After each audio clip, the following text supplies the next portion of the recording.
መጽሐፍ ቅዱስ ያላችሁ እናውጣና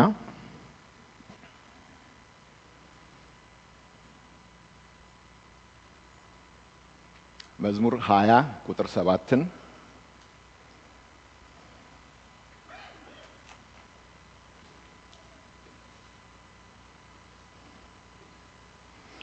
ሁላችንም ተነስተን እናነበው። ጌታ ይባርካችሁ።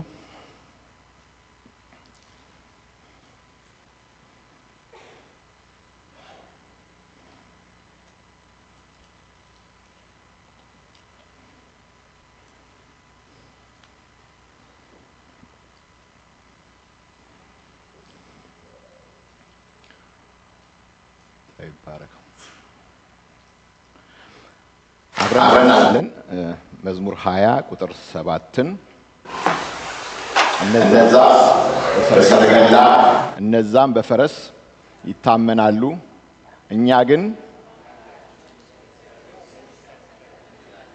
እኛ ግን ድገሙት።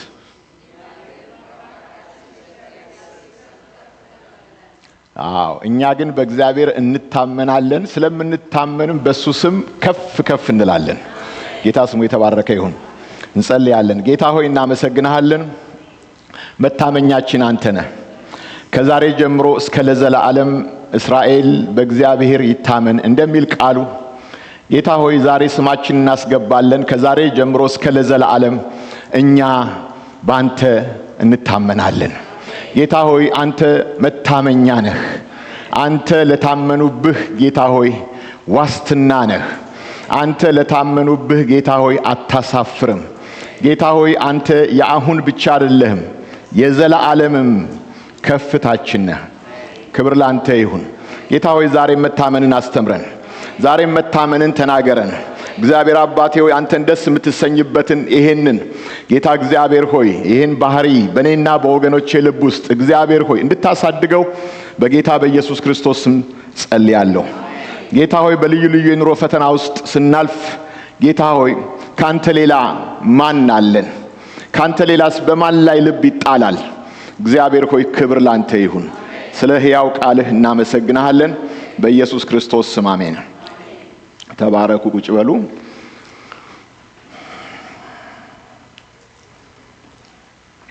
ዳዊት እነዛ በሰረገላ እነዛ በፈረስ ይታመናሉ፣ እኛ ግን በአምላካችን በእግዚአብሔር ስም ከፍ ከፍ እንላለን። እነሱ ተሰነካከሉና ወደቁ፣ እኛ ግን ጸንተን ቆምን። ጌታ ስሙ የተባረከ ይሁን። በእግዚአብሔር ታምኖ ሰው አይወድቅም፣ ቢንገዳገድም ይደግፈዋል፣ ያነሳዋል። ጌታ ይባረክ። የእግዚአብሔር ክንድ ብርቱ ክንድ ነው። ጌታ ይመስገን። እና ስለ እምነት ነው ባለፈው ስንነጋገር የነበረው ካስታወሳችሁ። እና በእግዚአብሔር መታመን በእግዚአብሔር እምነት ምን ማለት እንደሆነ ተምረናል። ይሄ መሰረታዊ ትምህርት ነው። ማለትም መሰረታዊ ትምህርት ስላችሁ የእምነታችን ፋውንዴሽን ያለው እዚህ እውነት ላይ ነው። ይሄ እውነት በህይወታችን ከተናጋ ክርስቲያን መሆን አይቻልም። ይሄን የዘላለምን ህይወት ከመጀመሪያ እስከ መጨረሻ ይዞ መሄድ አይቻልም። በእግዚአብሔር ያልታመኑት ሁልጊዜ ራሱን ሊክድ አይችልም እሱ፣ ነገር ግን ብንክደው እሱ ይክደናል ነው የሚለው እግዚአብሔር ቃል። ስለዚህ በእግዚአብሔር መታመን ምን ማለት እንደሆነ የእግዚአብሔርን ቃል እውነት ልንይዘው ያስፈልጋል። ጌታ ኢየሱስ ይባርካችሁ። ዛሬም እግዚአብሔር ይናገረናል። ስንቶቻችሁ እግዚአብሔር እንደሚናገር ታምናላችሁ? ጌታ የተባረከ ይሁን። ስንሻገር ይሄን ዓመት እግዚአብሔር አምላክ ተደላደሉ አትነቃነቁ ብሎናል። ተደላደሉ አትነቃነቁ ማለት ምንድነው? የሚገፋና የሚያንገዳግድ ነገርም ስላለ ነው። ነገር ግን ጸንታችሁ ቁሙ፣ የጌታ ሥራ የሚበዛላችሁ ሁኑ። ጳውሎስ ሲናገር እኔ ያመንኩትን አውቃለሁ፣ የሰጠሁትን አደራ እስከዛን ቀን ድረስ ሊጠብቅ እንደሚችል ተረድቻለሁ ይላል። አደራ እስከ መጨረሻው የሚጠብቅ እግዚአብሔር ብቻ ነው።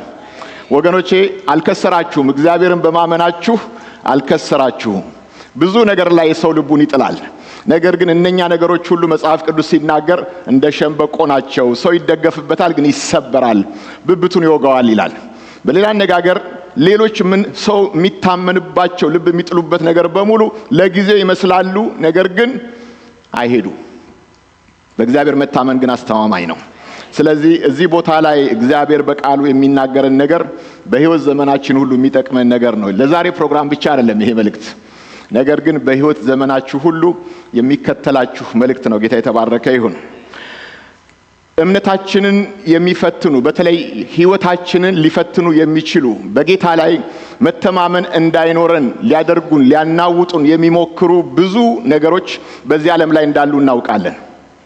እግዚአብሔር በሕይወታችን የከበረ ዓላማ እንዳለው እየታወቀ ነገር ግን ዓላማ ቢስ ሊያደርጉን የሚፈልጉ ማለትም ከሚያውቅልንና ከሚያስረዳን ሊመራን ከሚፈልግና ሊያደርሰን ከሚፈልግ ከእግዚአብሔር ሊያጎሉን የሚፈልጉ ብዙ ነገሮች አሉ እና እግዚአብሔር የሚናገረው ነው የምሰማው ይላል የእግዚአብሔር ሰው። እና እግዚአብሔር ሲናገር እሰማዋለሁ፣ ሰላምን ነው የሚናገረው ለሕዝቡ ልባቸውን ወደሱ ለሚመልሱ ይላል እግዚአብሔር ቃል ላይ። እግዚአብሔር የሚናገረን ቃል ሰላም ብቻ አይደለም፣ ሕይወትም ነው። ስለዚህ እስራኤላውያን በምድረ በዳ እግዚአብሔርን እየሰሙ እንደሄዱ ሁሉ ዛሬም የእግዚአብሔር ሕዝብ የሚሰማው አምላኩን እግዚአብሔርን ብቻ ነው። ጌታ ኢየሱስ ክርስቶስ ወደ ምድር የመጣበት ምክንያት የሚናገራችሁን ሁሉ ስሙት ተብሎ ነው። በምድረ በዳ ላይ ሙሴን መስማት ነበረባቸው እስራኤላውያን ከባርነት ከወጡ በኋላ። ሙሴ ደግሞ የእግዚአብሔርን ነበር የሚናገራቸው። እሱን ያልሰማ ሰው በድንጋይ ተወግሮ ይሞታል ይላል። ነገር ግን ወገኖቼ በክርስቶስ ኢየሱስ እኔና እናንተ እሱን መስማት ማለት የዘላለም ሕይወት እንደሆነ ጠንቅቀን ማወቅ አለብን። ፕሮግራም አይደለም ቸርች ውስጥ ያለው ሕይወት ነው። አሜን አሜን ባካችሁ። ጌታ የተባረከ ይሁን። ስለዚህ እንድንጠራጠር የሚያደርገን ማለትም እግዚአብሔር ትልቅ ዓላማ በሕይወቴ ውስጥ እያለው እየመራኝ እያለ መሆኑ እየታወቀ ይህንን ትልቅ ሰማያዊ አመራር ሰማያዊ ጥሪ ችላ እንድለው ሊያረገኝ የሚፈልግ እንድጠራጠር ሊያረገኝ የሚፈልግ ብዙ የሕይወት ፈተናዎች አሉ። አያችሁ መጽሐፍ ቅዱስ እግዚአብሔር ልባቸው ለተሰበረ ቅርብ ነው ይላል። ልባቸው ለተሰበረ እግዚአብሔር ቅርብ ነው። በሌላ አነጋገር በዚህ ዓለም ላይ ስንኖር ሕይወታችንን ቻሌንጅ የሚያደርግ ልባችንን የሚያሳዝን ወይም በልባችን ውስጥ እንድንጠራጠር፣ እንድንፈራ፣ ግራ እንድንጋባ፣ እንድናፈገፍግ ሊያደርገን የሚፈልግ ብዙ ነገር እንዳለ እናውቃለን። ሕይወት በፈተና የተሞላች ናት። ግን የሚገርማችሁ ነገር ነው መታመን ምርጫ የሌለው ለእግዚአብሔር የመሆን የፍቅር ግዴታ ነው። ሌላ ቦታ የለንም። እኛ ጴጥሮስ እንደተናገረው ጌታ ሆይ ካንተ ወዴት እንሄዳለን? አንተ ጋር እኮ ምን አለ? የዘላለም ሕይወት ቃል አለ። አንተ ጋር ምን አለ? የዘላለም ሕይወት ቃል አለ። ታዲያ እናንተን እኔ መረጥኳችሁ አይደላችሁም? ምን ይላል ወገኖቼ? ሌላ ቦታ የለንም። እኛ ለነፍሳችን ማረፊያ ከኢየሱስ ሌላ አድራሻ የለም። ሁለተኛ ቤት የለንም። ስለዚህ ወገኖቼ አሁን በሱ ፊት በሱ ገበታ የምናደርገው ነገር በሙሉ አስተማማኝ ነው። እስቲ ጎናችሁ ያለውን ሰው አሁን የምታደርገው ነገር በጣም አስተማማኝ ነው በሉት። በጣም አስተማማኝ ነው። ጌታ ይባል። በንጉሠ ነገሥት ኢየሱስ ገበታ ላይ መሆን በጣም አስተማማኝ ነገር ነው። ጌታ የተባረከ ይሁን። ስለዚህ ኪሳራ እንዳልከሰራችሁ እርግጠኛ ሆኜ እነግራችኋለሁ። ጌታ ይመስገን። እና ይሄ በጌታ መታመን የሚለው ነገር ለምንድን ነው አማራጭ የሌለው? አንደኛ እናድግበታለን። እስቲ ያድጋለሁ በሉ። ሕይወት ያድጋል። እግዚአብሔርን እየሰሙ መኖር ራሱ መንፈሳዊ እድገት ነው። ሰው ልዩ ልዩ ነገር እኮ ይሰማል። የሚጠቅም የማይጠቅም ከዓለም እንሰማለን፣ ከሰዎች እንሰማለን፣ ከጠላት ከሰይጣንም ይሰማል። ገብታችኋል ነገሩ? ከተለያየ ቦታ የተለያየ ነገሮች እንደሚመጡ ጆሮ ለብዙ ነገር ተከፍታለች። የሚገርማችሁ ነገር ግን ከጌታ መስማት እድገት ነው። በጎቼ ድምፄን ይሰማሉ ይከተሉኝማል፣ እኔ የዘላለም ሕይወት ሰጣቸዋለሁ፣ ደግሞም ከኔ የሚበልጥ አባት አለ፣ ከአባቴ እጅ ደግሞ ማንም አይነጥቃቸውም። ጌታ እግዚአብሔር ይመስገን። ክርስቶስ እንከተላለን፣ ከክርስቶስም ደግሞ የሚበልጥ አባት አለ፣ እኔና እናንተን የሚመራ እስከ ዘላለም ሕይወት ድረስ። ጌታ ስሙ የተባረከ ይሁን። ስለዚህ ለመንፈሳዊ እድገት አስፈላጊ ስለሆነ እግዚአብሔርን እንሰማለን። ያ ብቻ አይደለም። መጽሐፍ ቅዱስ ሲናገር ሰላም እንዲሆንልን እንሰማዋለን። ሰላም፣ የእግዚአብሔር ሰላም።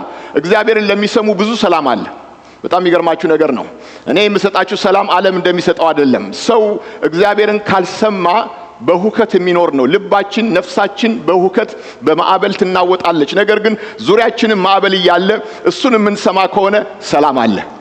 አሜን አሜን ባካችሁ። ጌታ የተባረከ ይሁን። ሰላም እንዲሆንልን ታማኝነቱን ለመለማመድ ጌታ የተባረከ ይሁን። ይሄ ሁሉ የመስማት ጥቅም ነው። ጌታ ስሙ የተባረከ ይሁን። ስለዚህ እግዚአብሔር እሱን እየሰማን እናምነዋለን። ያ ወገኖቼ ታማኝነት ነው።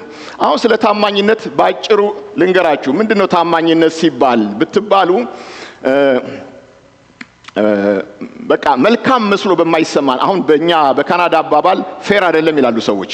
በአንዳንድ ነገር ህይወታቸው ውስጥ አንዳንድ ነገር ሲመጣ ይሄ ነገር እኮ ለኔ አይገባኝም ነበረ፣ እኔ እግዚአብሔርን እየፈለኩት እያመለኩት እየወደድኩት ከሱ ጋር እየተራመድኩ እግዚአብሔርን ደስ ለማሰኘት ሌትና ቀን ልቤን ሰጥቼው ለምንድን ነው ይሄ ነገር በህይወት የሚመጣው የሚሉ ሰዎች አሉ። በጥሩ ለሚመላለሱ ሰዎች ለምን ችግር ያጋጥማቸዋል?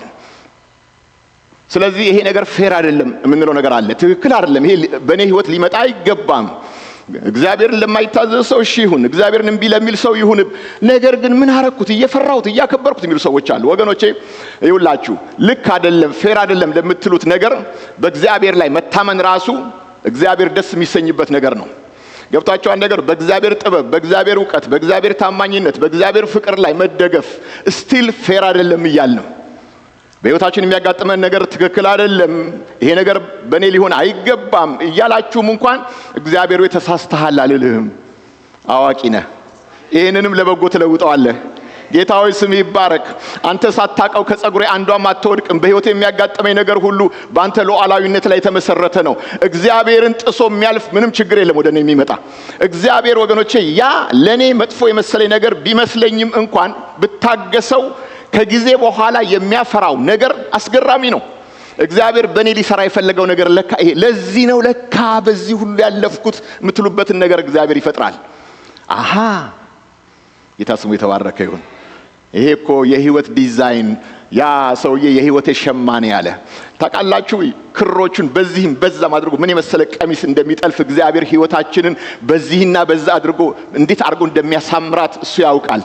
ስለዚህ እኛ በመሰለን ነገር ብቻ አይደለም እግዚአብሔር ህይወታችንን የሚሰራው። አንዳንድ ጊዜ በማንፈልገውም ነገር እግዚአብሔር ሊሰራን ይፈልጋል።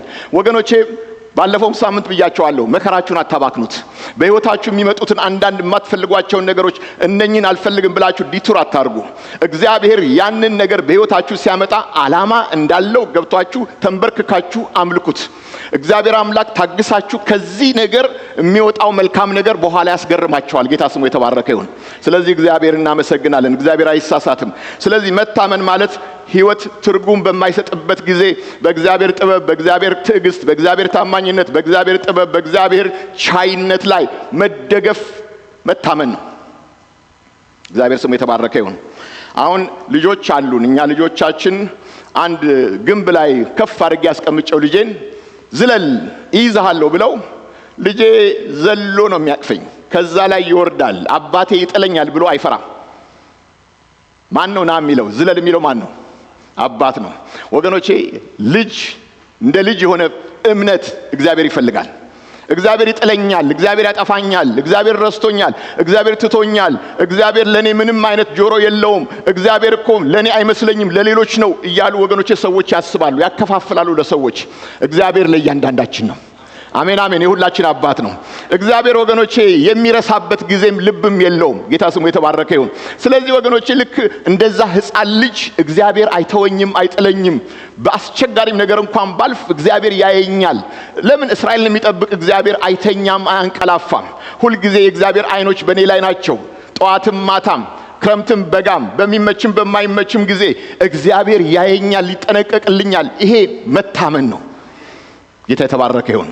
ከዛሬ ጀምሮ እስከ ለዘላለም እስራኤሎች በእግዚአብሔር ይታመኑ። መስፍን በእግዚአብሔር ይታመን።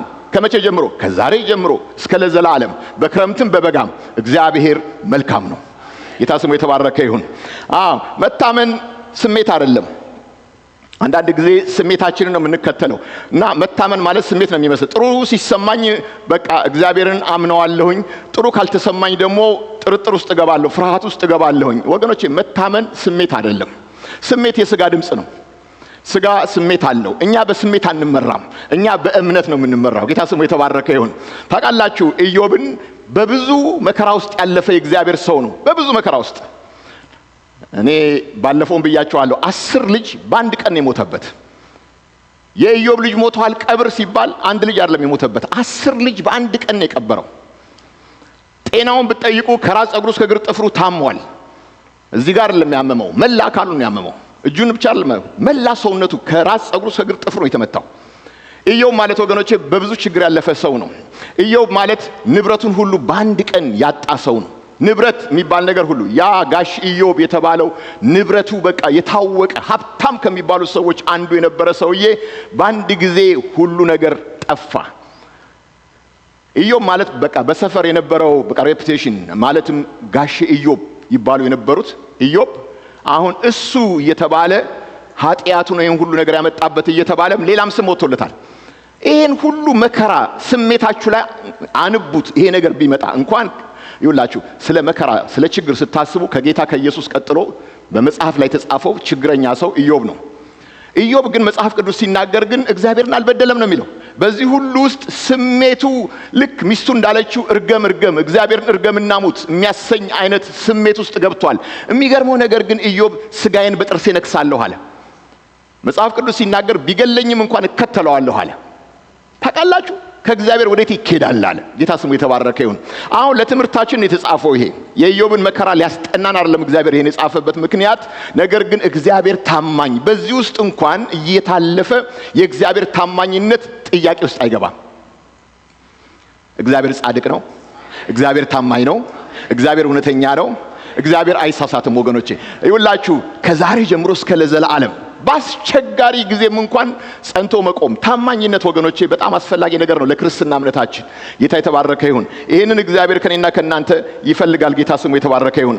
እና ስሜት እንዳልሆነ እና ህይወታችን ዕለት ዕለት በእግዚአብሔር ቁጥጥር ስር መሆን አለበት። እግዚአብሔር አምላካችን ከሆነ መሪውን የህይወቴን መሪ የሚይዘው ራሱ እግዚአብሔር ነው። በየቀኑ ጌታን ስንከተለው ዕለት ዕለት መሪው የህይወቴ መሪ እሱ ነው። አሁን መኪና ታክሲ ጠርተን ከዚህ ወደዛ ስንለው ሹፌሩን ተጠራጥረን መኪናው ላይ መሳፈር አይቻልም። በሹፌሩ ሹፌርነት የምንጠራጠር ከሆነ መኪና ውስጥም አንገባም። ግን የሚያደርሰን ከሆነ ግን እሱ ግን መኪና ውስጥ ገብቼ መሪውን አካፍለኝ እኔም ሊያዘው አትሉትም። ሰውየው ነው የሚይዘው እና ከመነሻው እስከ መድረሻው ያደርሰናል። ስንደርስ የሚከፈለውን ከፍለን እንወርዳለን። ይውላችሁ እግዚአብሔር የህይወታችን መሪ ሲሆን እግዚአብሔርን በህይወት አመራር ላይ ሼር አናረገው። የሚሄድበትን መንገድ እሱ ያውቃል። ጌታ የተባረከ ይሁን። የጻድቃን መንገድ በእግዚአብሔር ኦርዴንድ ሆኗል ነው የሚለው እግዚአብሔር ቃል። እያንዳንዱ የምራመድበትን እርምጃ እሱ ያውቀዋል። ብሳሳትም ትክክልም በሆን መንገዴን ያውቀዋል እግዚአብሔር የማያውቀው የእግር እርምጃ የለም፣ ያውቀዋል እግዚአብሔር። ስለዚህ መሪውን የሚይዘው እግዚአብሔር ነው። የህይወታችን መሪ እሱ ነው። ጌታ ስሙ የተባረከ ይሁን። አሁን አንዳንድ ጊዜ ህይወት የማይገባን ነገር ሊሆን ይችላል። ማለትም አሁን ማርያምን ተመልከቱ። መልአኩ መጣና ሰላም ላንቺ ይሁን አላት። ምክንያቱም ከዛ በኋላ የሚመጣው መልእክት ትንሽ ሊያውክ ይችላል። ሰላም ይብዛልሽ፣ ሰላም ይብዛላችሁ። ሶስት አሜን አለ። ሰላም ይብዛላችሁ። እና ማርያም ጋር መልእክት መጣ። መልእክቱ ቀላል መልእክት አይደለም። ማለትም ድንግል ትወልዳለች ነው፣ ትጸንሳለች፣ ወንድ ልጅ ነው የምትወልደው የሚል መልእክት ነው። እና ካንቺ የሚወለደው ቅዱስ የእግዚአብሔር ልጅ ይባላል። አሁን ለማርያም መቼም እምነት እውር አይደለም ብያቸዋለሁ። ጠየቀች፣ ይሄ ነገር እንዴት ይሆናል አለች። እኔ አሁን ወንድ አላውቅም አለች። እና እንዴት ነው ድንግል የምትወልደው? ፕላስ ደግሞ በጊዜው አንድ ሴት ያለ ባል ስትወልድ በህብረተሰቡ ዘንድ አጠያያቂ ነው። ችግር ውስጥ ትገባለች። መወገርም አለ። ልክ እንደዛች ሉቃስ 8 ላይ አመነዘረች እንደተባለችው ትወገርና ትሙትም ሊመጣ ይችላል። ስለዚህ ለማርያም አሁን ይሄ የምስራች ከባድ የምስራች ነው። ነገር ግን ጠየቀች መልአኩን። አትፍሪ ሲላት ያው ሰላም፣ ከዛ እኔ ወንድ አላቅም ስትል አትፍሪ፣ አሁን ባንቺ የሚጸነሰው ልጅ ቅዱስ የእግዚአብሔር ልጅ ነው የሚባለው፣ መንፈስ ቅዱስ ባንቺ ላይ ይጸልላል አላት። አሁን የሚገርመው ነገር እቺ ሴት አሁን ከዚህ በፊትም ሆኖ አያውቅም፣ ወደፊትም አይሆንም። ኢየሱስን ለማምጣት የሆነ ተአምር ነው ይሄ ተአምር። የሚገርመው ነገር ይሄንን ቃል ስታምን ምን እንዳለ ታውቃላችሁ? እንደ ቃል ይሁንልኝ የጌታ ባሪያ፣ እንደ ቃልህ ይሁንልኝ። ጌታ ስሙ የተባረከ ይሁን። ምክንያቱም ቢገባኝም ባይገባኝም መሪውን የሚይዘው እሱ ነው። እግዚአብሔር የህይወቴ መሪ ነው ለገባኝም ነገር። ምክንያቱም ባላቀው አንተ ይሁን ያልክበት ትርጉሙ ባይገባኝ ይህን ፈቀድክበት፣ እኔ ግን ስምክን ባርካለሁ፣ ሁሉም ለበጎ ነው። ዘማሪዎች ዘምረውታል እንደዛ። ባይገባኝም እንኳን የሚሄድበት መንገድ ባይገባኝም አንተ ግን ታውቀዋለህ፣ አንተ ግን ታየዋለህ፣ አንተ ይገባሃል። ጌታ ስሙ ይባረክ። እና መታመን የሚለው ቃል ትዕግስትን ጠያቂ ነው። ማለትም ዛሬ ሰምተን ዛሬ ለሚሆን ነገር አይደለም እግዚአብሔርን የምንታመነው ለምንጠባበቀው ነገር ነው። እግዚአብሔር አምላክ በማንፈልገው መንገድ ህይወት ቻሌንጅ እያደረገን ከፊት ለፊት ለሚመጣው እረፍት፣ ሰላም፣ መጽናናት፣ የእግዚአብሔር ጉብኝት በእግዚአብሔር ላይ ማረፋችን ነው። መታመናችን እሱ ነው። በአንድ ጊዜ የሚሆን ነገር አይደለም። ለዚህ ነው የምንታመነው፣ እጠብቀዋለሁ የምንለው በእግዚአብሔርን። ምን ማለት የመሰላችሁ ገበሬ አሁን ዘር ዘርቶ ዛሬውኑ አጨዳ የለም። ዘሩ ተዘራ፣ ከተዘራ በኋላ በመካከል ላይ ዘሩ ቡቃያ የሚያወጣበት እንደገናም ደግሞ የሚያድግበት የሚነጣበት የሚታጨድበት ጊዜ አለ። ከመዝራት እስከ ማጨድ ድረስ ትዕግስት የሚባል ነገር አለ። እግዚአብሔር ዝናብ ያዘንባል። ገበሬ እንደዛ ነው እንጂ የዘራውን ዘር ከዘራ በኋላ እየቆፈረ እንደገና ፍሬውን እያየ አሁን ልትበቅል ነው እንደገና መልሶ እየቀበረ አይደለም። በእምነት ዘርቷታል አይደለ? ዘርቷታል። የመሬቱን ፍሬ ይጠብቃል። ገበሬ ይሄ ነው። ስለዚህ እኛም የምንታገሰው እግዚአብሔር እንደዛ ነው። በእግዚአብሔር ላይ ታምነን እግዚአብሔር ሆይ ያስጀመርከኝ ይኸው ታስጨርሰኛለህ፣ እታመንሃለሁ። አሜን አሜን። ስለዚህ እግዚአብሔርን እንታመናለን። አሁን በህይወታችን ውስጥ ልክ እንደ ዮሴፍ አሁን እግዚአብሔር ትልቅ ተስፋ ሰጠው። ትልቁ ተስፋ ምንድነው? በቃ እግዚአብሔር ይሄን አድርግልሃለሁ በህይወትህ አለው። ገና በወጣትነቱ ነው ይሄ የተነገረው። ሲነገረው ዮሴፍ በቃ በጣም እየተገረመ ለወንድሞቹ ያወራል። ወንድሞቹ ደግሞ እየሰሙ ደግሞ ይበሳጫሉ፣ ይናደዳሉ፣ ይቀናሉ። የሚገርመው ነገር አባትየውም ይገረማል፣ እናትየውም ትገረማለች። እግዚአብሔር ነው የሚናገረው ይሄን ወጣት። የሚገርመው ይሄ ያየው ራእይ ስደት ነው ያመጣው። ስደት እና ዮሴፍ በገዛ ወንድሞቹ ተሽጦ ግብጽ ሀገር ሄደ። በሚዲያም ነጋዴዎች ግብጽ ሀገር ሄዶ ደግሞ እንደገና በሐሰት ተከሰሰ። ያውም ተከናውኖለት የሚጠባበቀውን ነገር ይጠባበቃል። በምን ታውቃላችሁ እንደሚጠባበቅ? እግዚአብሔር ከዮሴፍ ጋር ነበረ። እግዚአብሔር ከማን ጋር ነበረ?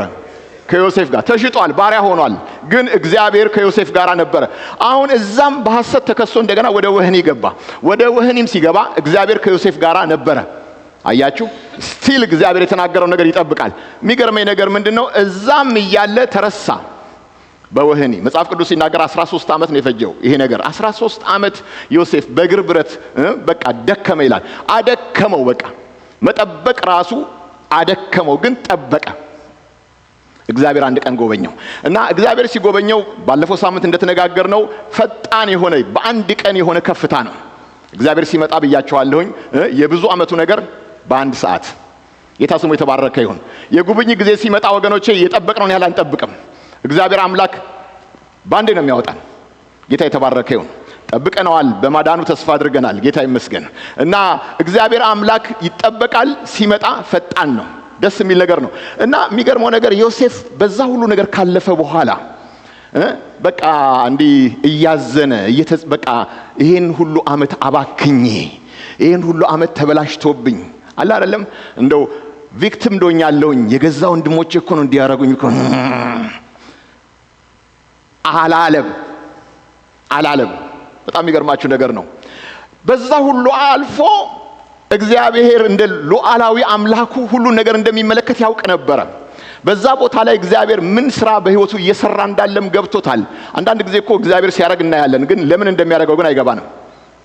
ዮሴፍ ግን ከእግዚአብሔር ሐሳብ ጋር የተጋጨ የተጣላ ሰው አልነበረም። ምን እየሆነበት እንደሆነ ያውቃል፣ ለምን እንደሆነበትም ያውቃል። ስለዚህ የእግዚአብሔርን ሐሳብ አገኘ። በኋላም ስትመለከቱት ዘፍጥረት ምዕራፍ 50 ላይ ስትመለከቱ እናንተ ለክፉ አደረጋችሁት፣ እግዚአብሔር ግን ይሄ ሁሉ ህዝብ እንዲድን ለመልካም አሰበው፣ አደረገው፣ ለወጠው። ጌታ ስሙ የተባረከ ይሁን። እና ነገሩ አልተበላሸም፣ ነገሩ አልባከነብኝም ነው የሚለው ዮሴፍ። ጌታ ስሙ የተባረከ ይሁን። 13 ዓመት የዝግጅት ዓመቴ ነው። 13 ዓመት ባይመቸኝም እግዚአብሔር ለሚቀጥለው ክብር እያዘጋጀኝ ነው ያለው። እና መጽሐፍ ቅዱስ ሲናገር በህይወታችን ጌታ ስራ ሲሰራ በማይመቸን መንገድም ስንሄድ እንታመነዋለን። ምን ማለታችን ነው? እግዚአብሔር ያን የባከነ ጊዜ ለራሱ ክብር ይጠቀምበታል። በህይወታችን እግዚአብሔር መልካምን ነገር ሰርቶ ያልፋል። ጌታ ስሙ የተባረከ ይሁን። ያንን ማለት ነው። ጌታ ስሙ የተባረከ ይሁን። እና እግዚአብሔር ላይ መታመን ብለን ስንናገር የምንታመነው በእግዚአብሔር ባህሪ ላይ ነው። እግዚአብሔር ማን መሆኑን ከማወቅ የተነሳ አሁን እግዚአብሔርን የሚያውቅ ህዝብ ነው የሚበረታው የሚያደርገው። እግዚአብሔር ማን እንደሆነ ካልገባን እግዚአብሔርን ለመጠራጠር ባህሪውንም አናውቅም፣ አባታችን ማን እንደሆነም አናውቅም። አንዳንድ ጊዜ መጽሐፍ ቅዱስም ይናገራል እኔ አንተን ሆን ዘንድ ጠረጠርከኝ ይላል። አንዳንድ ጊዜ እግዚአብሔር ሰው ነው የሚመስለን፣ እንደ ሰው ተንኮለኛ፣ እንደ ሰው ክፉ፣ እንደ ሰው በቃ የሚጠረጠር፣ እንደ ሰው የማይታመን በቃ እንደዛ አድርገው የሚያስቡ ሰዎች አሉ። በተለይ በምድር ላይ ያሉ ቤተሰቦቻቸው ጋር አንዳንድ ጉዳት ያለባቸው ሰዎች ልክ እግዚአብሔርንም እንደሱ አይነት እግዚአብሔር አድርገው ሊመለከቱ የሚሞክሩ ሰዎች አሉ። እግዚአብሔር ከዚህ ይጠብቀን። እግዚአብሔር ሁልጊዜ መልካም ነው። አሜን አሜን ባካችሁ። እግዚአብሔር ደግ አባት ነው። እግዚአብሔር ቸር አባት ነው። እግዚአብሔር አምላክ ጋር ክፋት የለም። እግዚአብሔር ጋር ጥላ የለም፣ መለወጥ የለም። እግዚአብሔር የበጎ ነገር ሁሉ አምላክ ነው። ለኛ የማይመስሉን መንገዶች አሉ። እግዚአብሔር ግን ከነሱም በጎ ነገር ያወጣል። እላችኋለሁኝ ከመራራው ነገር ጣፋጭ ያወጣል እግዚአብሔር። እግዚአብሔር አምላክ ወገኖቼ ከሚባላው ነገር የሚበላ ነገር ያወጣል። እግዚአብሔር አምላክ ከምናዝንበት ነገር ብዙ የምንጽናናበትን ነገር ያወጣል። እግዚአብሔር ለነገ የምንሆንበትን አይነት ስብዕና በህይወታችን የሚቀርጸው ከማይመቸንም ነገር ጭምር ነው። ጌታ ስሙ የተባረከ ይሁን። ስለዚህ እግዚአብሔርን በመንገዳችን ላይ ሁሉ እናምነዋለን። ጎናችሁ ያለውን ሰው እግዚአብሔር የታመነ ነው በሉት። እግዚአብሔር የታመነ ነው፣ በእርግጥ የታመነ ነው። ሃሌሉያ። እግዚአብሔር ክፉ አይደለም። ጌታ ይመስገን። ስለ እግዚአብሔር ባህሪ ስናወራ እኔ በጣም ደስ የሚለኝ እግዚአብሔር ከሁሉ በላይ ነው። እስቲ በሉት እንደገና፣ እግዚአብሔር ከሁሉ በላይ ነው። ቀደም ስንዘምር ነበር ስለ እግዚአብሔር ትልቅነት፣ ትልቅነህ እያልን ስንዘምር ነበር። እግዚአብሔር ከሁሉ በላይ የሆነ ትልቅነት፣ ትልቅነት ራሱ አያብራራውም። ከትልቅም በላይ የሆነ ትልቅ ነው። የሰው አፍ የሚናገረው ከእስከ የለውም። እግዚአብሔር አምላክ እጅግ ትልቅ ነው። ጌታ የተባረከ ይሁን። ሉዓላዊ ነው፣ ከሁሉ በላይ ነው። እግዚአብሔር አምላክ ከሁሉ በላይ ሆኖ ነው እግዚአብሔር እኛን የሚያስተዳድረው። ጌታ የተባረከ ይሁን። ይሄ ሉዓላዊነት ማለት እግዚአብሔር ነው ስለኔ መናገር የሚችል። ስለኔ እኔም ራሴም አላውቅም፣ ስለኔ ሰዎችም አያውቁም፣ ስለኔ ጠላቴም አያውቅም። ስለኔ ሁኔታዎችም ሊናገሩ ይችላል፣ ሁኔታዎችም ራሳቸው እኔን አያውቁኝም። ስለኔ የሚያውቀው እሱ ብቻ ነው። ጌታ የተባረከ ይሁን። ስለናንተ ስለእያንዳንዳችሁ ወገኖቼ ማን ያውቃል ብትላ ይውላችሁ በእናታችሁ ማህፀን ውስጥ ይህን አጥንት የገጣጠመ እግዚአብሔር፣ ህይወትን የሰራ እግዚአብሔር፣ በዓላማ የፈጠራችሁ እግዚአብሔር ስለናንተ ያውቃል። ስለናንተ ያየላችሁ ነገር አለ። ጌታ ስሙ የተባረከ ይሁን። ይህን እናውቃለን። ስለዚህ እግዚአብሔር ሉዓላዊ ሆኖ ፍጥረትን ሁሉ በጥበቡ የሚመራ እግዚአብሔር ነው። ፍጥረትን ሁሉ በጥበቡ የሚመራ እግዚአብሔር ነው። ሉዓላዊ እግዚአብሔር ማለት ዝም ብሎ ላይ ሆኖ የተቀመጠ ብቻ ሳይሆን የፈጠረውን ነገር ያጸናውን ነገር ደግሞ የሚመራ የሚቆጣጠር እግዚአብሔር ነው። ስለዚህ ህይወቴ በሱ ቁጥጥር ስር ነው ያለው። ጌታ የተባረከ ይሁን። ይህንን ታውቃላችሁ። ማለትም እግዚአብሔር እንደማይቀደም እርግጠኛ ሁኑ። የእግዚአብሔር ልጆች አሁንም እግዚአብሔር ስለናንተ አይቀደምም። እግዚአብሔር ለናንተ ያሰበውን ሐሳብ ማንም አይወስዳትም።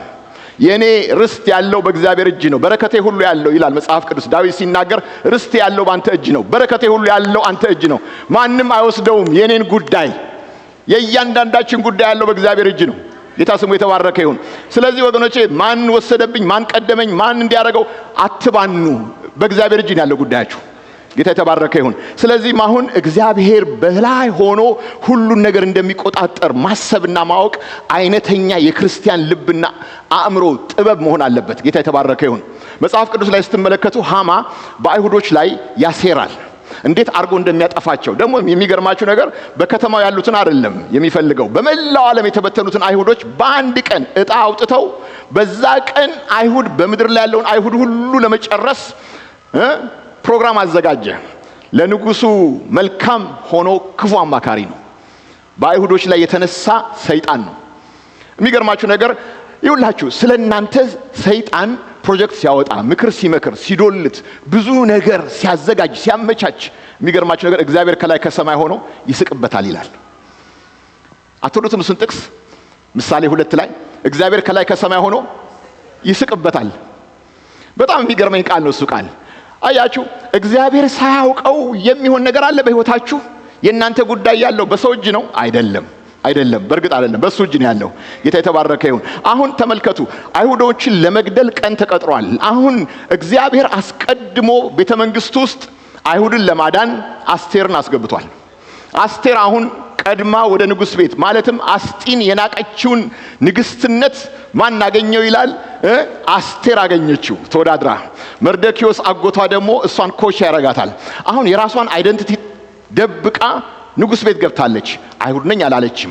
ቆንጆዋ አስቴር የንጉስ ሚስት ተብላለች። የሚገርመው ነገር አሁን መርዶክዮስ ለንጉስ ግቢና ተናገሪ፣ አይሁዶች የሚገደሉበት ቀን ደርሷል፣ በአይሁድ ላይ እንደዚህ አይነት ነገር ተደርጓል፣ ግቢ ሲላት እኔ ያልተጠራሁም እኔ እፈራለሁ። ታውቃላችሁ ቤተክርስቲያን የእግዚአብሔር ዓላማ ይዛ የእግዚአብሔር አጀንዳ ይዛ ለዛ ቀን የተጠራችው ቤተክርስቲያን አንዳንድ ጊዜ ጥሪዋንም የምትረሳበት ጊዜ አለ። ገብታችኋል? ነገር መብላት፣ መጠጣት፣ መተኛት፣ መውለድ፣ መክበድ፣ ከዛ በኋላ ማርጀት፣ መሞት ብቻ የሚመስለን ሰዎች አለን። ክርስቲያኖች፣ የእግዚአብሔር ሰዎች፣ እግዚአብሔር በህይወታችሁ ዓላማ አለው። አሜን ባካችሁ። እግዚአብሔር በህይወታችን ዓላማ አለው። በእኔ ህይወት ሊያከናውነው የፈለገው ነገር አለ። እግዚአብሔር ለዛ ነገር እንደተጠራሁኝ እግዚአብሔር አምላክ በሚገባኝ መንገድ ያናግረኛል። ጌታ የተባረከ ነው። ያናግራችኋል እግዚአብሔር። ታዲያ የሚገርመው አስቴር ለተጠራችበት ነገር እንዳትሆን ፈራች። ቢሆንም ግን ይኸውልህ አንቺ ንጉስ ቤት ተቀምጠሽ እምቢ ብትይ አላት። እግዚአብሔር እረፍትና መዳንን ለአይሁዶች ከየትም ቦታ ላይ እግዚአብሔር ያመጣል። አንቺና የአባትሽ ቤት ግን ይቀርባችኋል ካለ በኋላ ወደ ንጉሥ ቤት የገባሽው ለዚህ ቀን እንደሆነ ማን ያውቃል? ሉዓላዊው እግዚአብሔር እዚህ ቤተ መንግስት ግቢ ያለሽ ለዚህ ዓላማ እንደሆነ ማን ያውቃል? አንቺ ሴት የእግዚአብሔር ዓላማ ያለብሽ ሴት ነሽ። በጣም የሚገርመኝ ነገር አስቴርን አነቃቃት መንፈስ ቅዱስ ዛሬ ቤተ ክርስቲያን እንደሚያነቃቃ። እሷንም ደግሞ መርዶክዮስ አጎቷ ልብስ ቢላክለት ገንዘብ ቢላክለት በል ንጉሥ ቤት ነው ያለሁት መብል እንካ ብትለውም ምንም ቦታ አላገባም። አንቺ ሴት ለተጠራሽበት ነገር ለዴስቲኒሽ ተነሽ። የሚገርመው ነገር አስቴር ገባች። መጽሐፍ ቅዱስ ሲናገር ተገለበጠ ይላል። የክፎች ክፋት በሉት ባካችሁ ተገለበጠ። ምን እንደገለበጠው ታውቃላችሁ? አስቴር ለተጠራችበት ነገር ስትቆም። ጌታ ስሙ የተባረከ ይሁን። እና በጣም የሚገርመኝ ነገር ነው እግዚአብሔር ሉዓላዊ ሆኖ ሁሉ ነገር ይቆጣጠራል። እና በህይወታችን ውስጥ ወገኖች የሚሆኑት ነገሮች ሁሉ እግዚአብሔር አስቀድሞ ያያቸውና ያወቃቸው ነገሮች ናቸው እንጂ ድንገት አይደሉም። ለኛ ነው ድንገት የሚሆንብን እንጂ እግዚአብሔር በህይወታችን ያሰበውን ነገር ነው። እያንዳንዱ ስቴፕ እግዚአብሔር ያሰበልን ነገር ይፈጽማል። መጽሐፍ ቅዱስ ሲናገር እግዚአብሔር ለሚፈሩት ኃይላቸው ነው፣ ቃል ኪዳኑን ያስታውቃቸዋል። በሌላ ነገር እናንተ እግዚአብሔርን ፍሩት እንጂ እግዚአብሔር ወደ አሰበላችሁ ነገር ያስገባችኋል። ጌታ የተባረከ ይሁን። ቃል ኪዳኑን ፍሩት እንጂ እግዚአብሔር አምላክ ጌታ ያሰበው ነገር በህይወታችሁ መሆኑ አይቀርም። ጌታ ስሙ የተባረከ ይሁን። ስለዚህ እግዚአብሔር አንዱ እግዚአብሔርን ታማኝ ለማለት የእግዚአብሔርን ባህሪ ሉዓላዊነቱን ማወቅ ያስፈልጋል። ከሁሉ በላይ ሆኖ ሁሉን ይቆጣጠራል ማለት መቻል አለብን። ጌታ ስሙ የተባረከ ይሁን። ሌላው የእግዚአብሔር ባህሪ ታማኝነቱ ነው። እስቲ ታማኝ ነው በሉ። እግዚአብሔር ታማኝ ነው። አያችሁ የእግዚአብሔር ታማኝነት ምንም አጠያያቂ አይደለም። እግዚአብሔር ራሱን ሊክድ የማይችል ታማኝ አምላክ ነው። ባናምነው እኛንን የሚቀርብን ገብቷችኋል? ነገር ምላች ብንክደው እሱ ይክዳል ይላል። ግን ወገኖቼ እሱ ግን ለዘላለም የታመነ ሆኖ የሚኖር እውነተኛና ታማኝነት መቀነቱ ነው። እግዚአብሔር አምላክ ወገኖቼ ራሱን ያቆመው በታማኝነቱ ነው። እግዚአብሔር ራሱ ታማኝነት እሱነቱ ነው። እሱነቱ ታማኝ ነው። በቃ ራሱን የማይክድ እግዚአብሔር አንዱ ማንነቱ ታማኝነቱ ነው። ስለዚህ ታማኝ የሆነ እግዚአብሔር ነው። እኛም ታማኙን ነው የታመንነው። እኛም የታመንነው ታማኙን ነው። አያችሁ አሁን ፀሐይ ትወጣለች ብለን አሁን ተጠራጥረን እናውቃለን? ፀሐይ ትወጣለች አትወጣም? ታማኝ ነው እግዚአብሔር። ክረምትና በጋ፣ ብርድና ሙቀት፣ መዝራትና ማጨድ፣ ፀሐይ መውጣቷም መጥለቋም በዚህ ምድር ዘመን ሁሉ ስርዓት ነው። አንድ ቀን ተጨንቀን አናውቅም። ፀሐይ ትወጣ ይሆን አትወጣ ይሆን? አንዳንድ ጊዜ በክረምት ጊዜ ዳመና ብቻ የሚሆንበት ጊዜ አለ። ዳመና ፀሐይ የማትታይበት ጊዜ። ነገር ግን ነጋ እንላለን። በምን አወቃችሁ መንጋቱን? ሰዓት ቆጥረን። ፀሐይን አላያችሁም ግን ነጋ ትላላችሁ። ምክንያቱም እግዚአብሔር ታማኝ ነው። ጌታ ስሙ የተባረከ ይሁን። የእግዚአብሔር ታማኝነት አጠያያቂ አይደለም። እግዚአብሔር አምላክ በታማኝነቱ የታወቀ አምላክ ነው። ጌታ ስሙ የተባረከ ይሁን። እና እግዚአብሔር ለእስራኤላውያን ውረሱ አላቸው። ገና ሳይወርሱ ሳይዋጉ የተስፋይቷን ምድር ገብተው ወረሱ። ኢያሱ 23 ላይ ስትመለከቱ እግዚአብሔር ከተናገረው ነገር አንዳች አልቀረባችሁም አላቸው። የተናገረው ቃል ሁሉ ተፈጽሟል። ቃሉን ላንብላችሁ። አምላካችሁ እግዚአብሔር ስለእናንተ ከተናገረው መልካም ነገር ሁሉ አንድ ነገር እንዳልቀረ። ስንት ነገር? አንድ ነገር እኮ አልቀረም። በልባችሁና በነፍሳችሁ ሁሉ እወቁ፣ ሁሉም ደርሶላችኋል። እግዚአብሔር ይናገር እንጂ ይፈጽማል። እግዚአብሔር ታማኝ ነው። ጌታ ስሙ የተባረከ ይሁን። ስለዚህ የምንታመነው እግዚአብሔር ምንድነው? ራሱን የማይክድ የተናገረውን የሚፈጽም ታማኝ እግዚአብሔር ነው። ጌታ የተባረከ ይሁን። ሌላው የእግዚአብሔር ባህሪ ብለን የምንናገረው አብሮነቱ ነው። እግዚአብሔር ከኛ ጋራ ነው። ታውቃላችሁ እግዚአብሔር ከኔና ከናንተ ጋር ነው። መጽሐፍ ቅዱስ ሲናገር እስከ ዓለም ፍጻሜ ድረስ እኔ ከናንተ ጋር ነኝ አለ ጌታ። ጌታ የተባረከ ይሁን። እስከ ዓለም ፍጻሜ ድረስ ማቴዎስ 28 የሚናገረው ይሄንን ነው። እግዚአብሔርን አብሮነት ነው። እግዚአብሔር አምላክ ወገኖቼ ከርቀት ሆኖ እኛ ጋር አይደለም፣ ለዘላለም እኛ ጋር ነው ያለው። እኔ ጋር ነው በሉ። እግዚአብሔር ከኔ ጋር ነው። እግዚአብሔር ከናንተ ጋር ነው። ለዘላለም እግዚአብሔር ከኛ ጋር ነው። አልተውህም አልጥልህም ያለ እግዚአብሔር ሁል ጊዜ ከኛ ጋር ነው። መጽሐፍ ቅዱስ ሲናገር በውሃ ውስጥ ብታልፍ፣ በማዕበል ውስጥ ብታልፍ፣ በልዩ ልዩ ነገር ውስጥ ታልፋለህ። ነገር ግን እግዚአብሔር ከአንተ ጋር ነው። ማዕበሉ አያሰምጥህም፣ እሳቱ አያቃጥልህም፣ ነበልባሉ አይፈጅህም። ለምን? እግዚአብሔር ካንተ ጋራ ነው። እግዚአብሔር ከርቀት ሆኖ አያችኋለሁ አላለም። ከናንተ ጋር ነኝ። ጌታ የተባረከ ይሁን። እግዚአብሔር ለአንድ አፍታ ትቶን አያውቅም። ለአንድ አፍታ ርቆን አያውቅም። ሁል ጊዜ ከህዝቡ ጋር ነው ጌታ። ይሄንን ወገኖቼ ልናውቅ ያስፈልጋል። እግዚአብሔር ከኔ ጋር ነው። እስቲ እግዚአብሔር ከኔ ጋር ናቸው ያለውን ሰው ጎናቸው ያለውን ሰው አንዳንዶች አሉ እግዚአብሔር ትኛል የሚሉ እግዚአብሔር ከኛ ጋራ ነው። ጌታ ይመስገን። ታውቃላችሁ መጽሐፍ ቅዱስ ላይ ታሪክ አለ በጣም የሚገርመኝ የእግዚአብሔርን አብሮነት በኃይል የሚያደምቅ። ሲድራቅ ሚሳቅና አብደናጎ ለወርቁ ምስል ስገዱ ተባሉ። አንሰግድም አሉ እና ንጉሥ ፊት ቀረቡ። ሁሉ ሲሰግድ እነኚህ ሰዎች አልሰገዱም ተባለ። አንተ ላቆምከው ምስል ንጉሥ ሆይ አልሰገዱም። ታዲያ የሚገርማችሁ ነገር አሁን ሲቀርቡ ከኔ እጅ ሊያድናችሁ ይችላል ወይ ይሄ የምታመልኩት አምላክ? ንጉሥ ሆይ ያድነናል። ባያድነንም እንኳን ለዚህ ላቆምከው ምስል እንደማንሰግድ እወቅ። አያችሁ መጽሐፍ ቅዱስ ላይ ማንን ነው የምንሰማው? እግዚአብሔርን ነው የምንታዘዘው ወይንስ ሰዎችን? አሉ ሐዋርያቶች። እግዚአብሔር ላለን ነገር የሰዎች ወገኖቼ ወይም የባለስልጣኖች ወገኖቼ ተቃዋሚነት ምንም ነው። ጌታ የተባረከ ይሁን። በእግዚአብሔር ነገር ላይ ከመጡ ትክክል አይደሉም እነሱ ራሳቸው፣ ለነሱም የበላይ አላቸው። ጌታ ስሙ የተባረከ ይሁን። ስለዚህ ማንን ነው የምንሰማው? እግዚአብሔርን ነው የምንሰማው። ጌታ የተባረከ ይሁን። ታዲያ የሚገርመው ሲድራቅ ሚሳቅና አብደናጎ ወደ እሳቱ 7 እጥፍ ወደሚነድ እሳት ይጣሉ ተባለ። ታስረው ተጣሉ። መጽሐፍ ቅዱስ ሲናገር ንጉሡ እስከሚገረም ድረስ የጣልናቸው ሰዎች 3 ነበሩ አይደለም እንዴ አለ። አዎ 3 ነበሩ። 4ኛ አለ ከነሱ ጋር የእግዚአብሔርን ልጅ የሚመስል ፊቱ የሚያበራ አለ 4ኛ። ማን ነው 4ኛው? ጌታ ስሙ ተባረከ ይሁን። እስቲ ባካችሁ ክብር እንስጠው ጌታን። በእውነት ታማኝ ነው ኢየሱስ። ስለዚህ እግዚአብሔር ታማኝ የምንሆነው ለዘላለም እሱ ከኛ ጋራ ስለሆነ ነው። የማይቀር ጌታ ታማኝ ሆኖ ከኛ ጋራ ነው። የያዕቆብ አምላክ ረዳታችን ነው። ስለዚህም ወገኖቼ በእግዚአብሔር ላይ እንታመናለን። ጌታ ስሙ የተባረከ ይሁን እና የእግዚአብሔር ባህሪ ብለን ስንናገር ሌላው የእግዚአብሔርን አቅርቦት ነው። እግዚአብሔር አምላክ ወገኖቼ ሰጪ ነው። እግዚአብሔር አምላክ መጋቢ ነው። መጽሐፍ ቅዱስ ሲናገር እኔ እመግባለሁ አለ። ታውቃላችሁ ማቴዎስ 6 ላይ ምን እንበላለን፣ ምን እንጠጣለን፣ ምን እንለብሳለን አትበሉ አለ ጌታ። ይሄንን አህዛቦች ሁሉ ያውቃሉ። አህዛቦች ራሳቸው ምን እንበላለን፣ ምን እንጠጣለን፣ ምን ልንሆን ነው ነገ እንደዚህ ስለ ኑሯቸው ይጨነቃሉ። እናንተ እኮ አምላክ አላችሁ።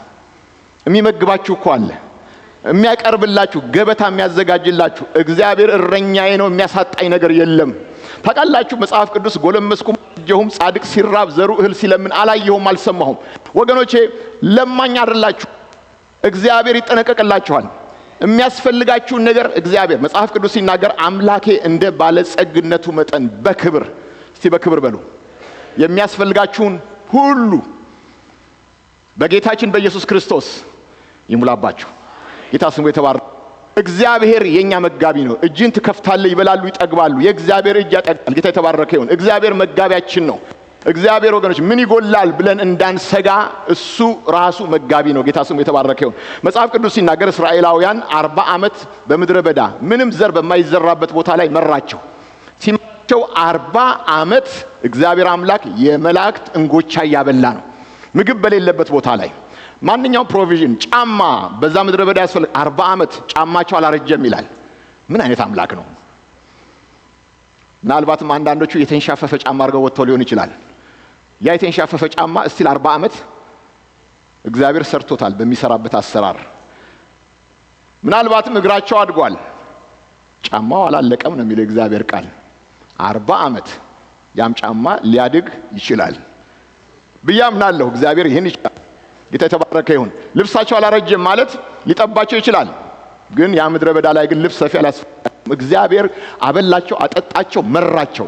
ይውላችሁ የእግዚአብሔር ጥበቃና የእግዚአብሔር ፕሮቪዥን የታመነ ነው። ይሄ ነው የሚታመነው እግዚአብሔር። ለኤልያስ በረሃቡ ዘመን እኮ እግዚአብሔር ነው የመገበው። ታውቃላችሁ በኮሬት ፈፋ ውስጥ ምንጭ አለ። ምንጩ ላይ እዛ ተሰወር ተሸሸግ አለው። ምንጩ ይመነጭለታል። የማይመግብ ቁራ ጠዋትና ማታ ስጋ ያመጣ ነበር። ትኩስ ስጋ። ቁራ ከራሱ አፍ የሚተርፍ ነገር የለውም። የሚገርመው ነገር ቁራ ራሱ ሐሳብ ሆኖበት ኤልያስን አልመገበ አለ። እየሄደ ትኩስ ስጋ ያቀርባል። አይ እግዚአብሔር ታማኝነቱ ታውቃላችሁ። እና በጣም ነው የሚገርመኝ። ውሃው ደረቀ ሲባል ኤልያስን እግዚአብሔር አምላክ እንደገና ወደ አንዲት መበለት ቤት አህዛብ ሴት ኪዳን የሌላት ሴት ግን ረሃብ ነው ያለው። እግዚአብሔር ሕያው ነው የምትል እግዚአብሔር ሕያው ነው። ታውቃላችሁ አይሁድ ያላለውን እሷ ትላለች።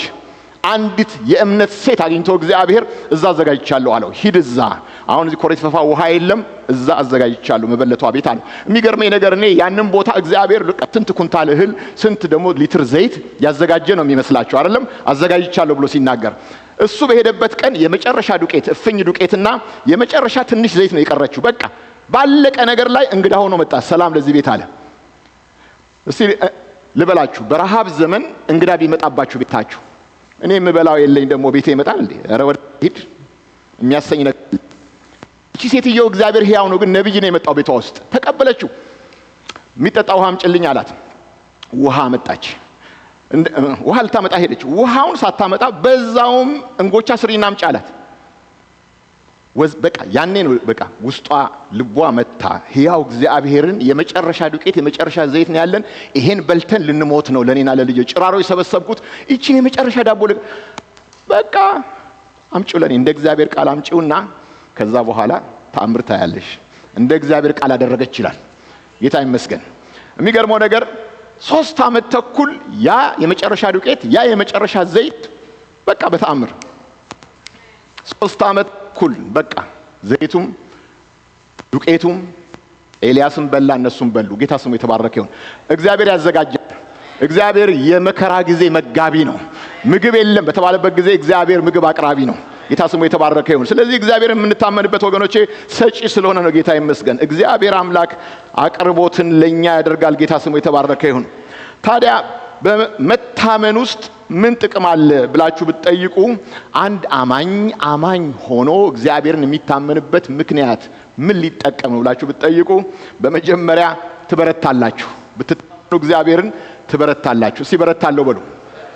ለደካማ ኃይል ይሰጣል ይላል እግዚአብሔር ቃል። ወገኖቼ በደከምን ጊዜ በእግዚአብሔር ላይ ስንታመን እንበረታለን። መጽሐፍ ኢሳይያስ ላይ ሲናገር እግዚአብሔርን በመተማመን የሚጠባበቁ ኃይላቸውን ያድሳሉ። ታውቃላችሁ፣ እግዚአብሔርን መጠበቅ መለኮታዊ ኃይልን ወደኛ ያመጣል። ታውቃላችሁ፣ አሁን ብላቴኖች ይደክማሉ፣ ጎበዛዝትም ፈጽሞ ይወድቃሉ ይላል። ታውቃላችሁ፣ አሁን ገና ብላቴና ነኝ፣ ገና ልጅ ነኝ፣ ገና አቅም አለኝ፣ ገና ጉልበት አለኝ የሚሉ ሰዎች ጉልበታቸው ያልቃል። ያለ እግዚአብሔር የሚቀጥል ጉልበት የለም። ካሌብን ተመልከቱ፣ በእግዚአብሔር ላይ የታመነው ሰውዬ አሁን እድሜ 85 ዓመት ነው አለ። አሁንም ለመግባትም ለመውጣትም ለመዋጋትም ጉልበቴ እንደቀድሞው ነው። ምንድነው የካሌብ ጉልበት ሚስጥሩ? እግዚአብሔር። ዳዊት ልክ እንዳለው ጉልበቴ ሆይ እወድሃለሁ እንዳለ። ታውቃላችሁ፣ መለምለም ትፈልጋላችሁ፣ ውስጣዊ መታደስ ትፈልጋላችሁ፣ ኃይል ትፈልጋላችሁ፣ በእግዚአብሔር ላይ ታመኑ። ጎበዝ ነን የሚሉ ሰዎች ይወድቃሉ ይላል። በቃ ፈጽሞ ነው የሚወድቁት። ደግሞ ፈጽሞ ነው የሚወድቁት። አወዳደቃቸው ታላቅ ነው። እግዚአብሔርን የሚተማመኑ ሰዎች እና የሚጠባበቁ ሰዎች አያችሁ፣ እየጸለይን እግዚአብሔርን ስንጠብቅ ለዚህ ነው ፓስተር ፍቄ ቅዳሜ ነውና ጸልዩ የሚለው። ስፔሻሊ እዚህ ቅዳሜ ላይ ያለው ጸሎት ላይ ኃይለኛ አቅም አለ። ስንት ሰው ያምናል? አንዲት እህት ትናገረኝ ነበረ፣ እዚህ ቸርች ውስጥ ያለውን ዳቦ መብላት ጸበል ጸዲቅ ስለሆነ ይጠቅማል ትል ነበረ። ስለዚህ እዚህ ሳልበላ ሲሄድ ቅር ይለኛል ትል ነበረ። እና ጌታ ይባርካት፣ ኢየሱስ አለበት። ጸሎት ስንጸልይ አቅም እናገኛለን፣ ጉልበት እናገኛለን። መጽሐፍ ቅዱስ የሚናገረው ይሄንን ነው። የካሌብ ጉልበት ሚስጥሩ ራሱ እግዚአብሔር ነው። ዳዊት ራሱ ሲናገር አቤቱ ጉልበቴ ሆይ እወድሃለሁ አለ። የኔ ጉልበት አንተ ነህ። ምክንያቱም የራስ ጉልበት የራስ አቅም አንድ ቦታ ላይ ያልቃል፣ አንድ ቦታ ላይ በቃ። ነገር ግን እግዚአብሔርን በመተማመን ስንጠባበቅ ኃይላችን ይታደሳል። ጌታ ስሙ የተባረከ ይሁን። ጌዲዮን እኔ ታናሽ ነኝ የሚል ሰው ነበረ። እኔ የተጠቃው በቃ የኔ ነገድ ታናሽ ነገድ፣ እኔም የሁሉ ታናሽ፣ እኔም የሁሉ በቃ ታናሽ ራሱን በቃ ትንሽ በቃ ራሱን አንበጣ ያደረገ ሰው ነበር። የሚገርመው ነገር እየፈራ የሚወቃ ሰው ነበር። ያው መጥመቂያ ውስጥ ወይንም የሚጠመቅበት ውስጥ ሚዲያሞች አስደንግጠው አስፈርተው በጊዜው እስራኤላውያን የፍርሃት እንጀራ ነበር የሚያስበሏቸው። ልክ እህል ደረሰ ሲባል እየመጡ ይጠፋሉ።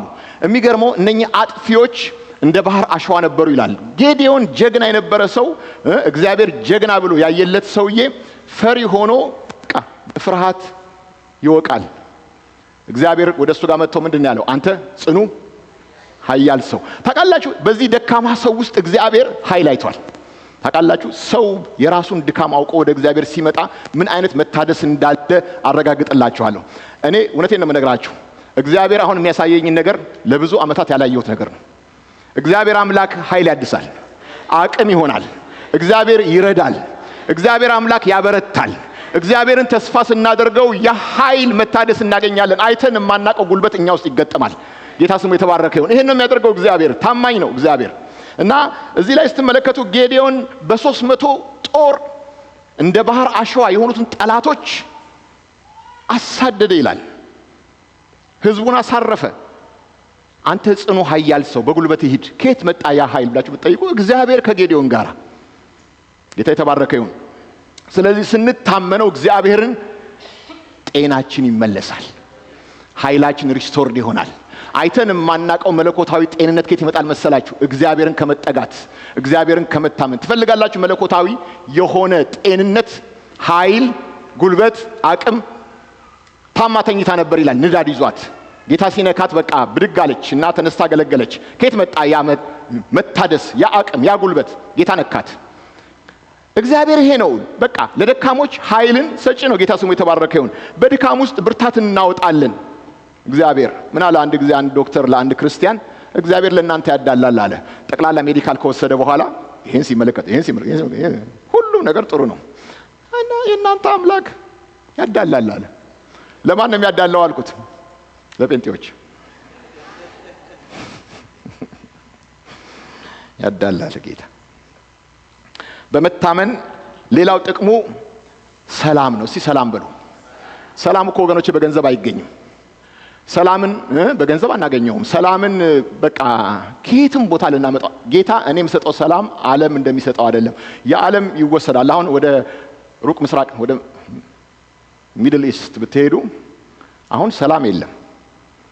በቃ እዛ ቦታ ላይ አሁን ፍርሃት፣ ድንጋጤ ነው። እንደው ትላንትና ቪዲዮ ስመለከት በጣም ነው ያሳዘኑኝ። አንዳንዶቹ በቃ ያ መሳሪያ በቃ እዛ ነው የፈነዳው፣ ግን እዚህ ነው የሚጮሁት። እጅግ የፍርሃት እንጀራ ይበላሉ። ኢየሱስ ካለስ ሰላም አለን፣ አይወሰድም። ዙሪያችሁ ማዕበል አለ፣ ዙሪያችሁ ነፋስ፣ አውሎ ነፋስ አለ። ነገር ግን የእግዚአብሔር ሰላም ግን ከእናንተ ጋር ይሆናል። ጌታ ስሙ የተባረከ ይሁን። ማዕበሉ ተወግዶ አይደለም፣ ጨለማው ተወግዶ አይደለም፣ ችግር ስለተወገደ አይደለም፣ ሰላማችሁ ዓለም እንደሚሰጠው አይደለም። ዓለም ዙሪያዋን ብትታወክ እናንተ ውስጥ ግን ራሱ ሰላም የሆነው ፐርሰን ክርስቶስ አለ። እሱ ሰላማችን ነው። እሱ እኮ ሰላማችን ነው። ክርስቶስ ሰላም ሰጪህ አይደለም፣ እሱ ሰላምህ ነው። ሰላም ራሱ ፐርሰን ነው፣ ክርስቶስ ነው። ስለዚህ የጌታ ሰላም የሚባለው ራሱ ክርስቶስ ነው። ሰላም እሱ ይሰጠናል። ጌታ ይበርስ እና በማዕበል ውስጥ ሰላም አለ፣ ነፋስ አለ፣ አውሎ አለ።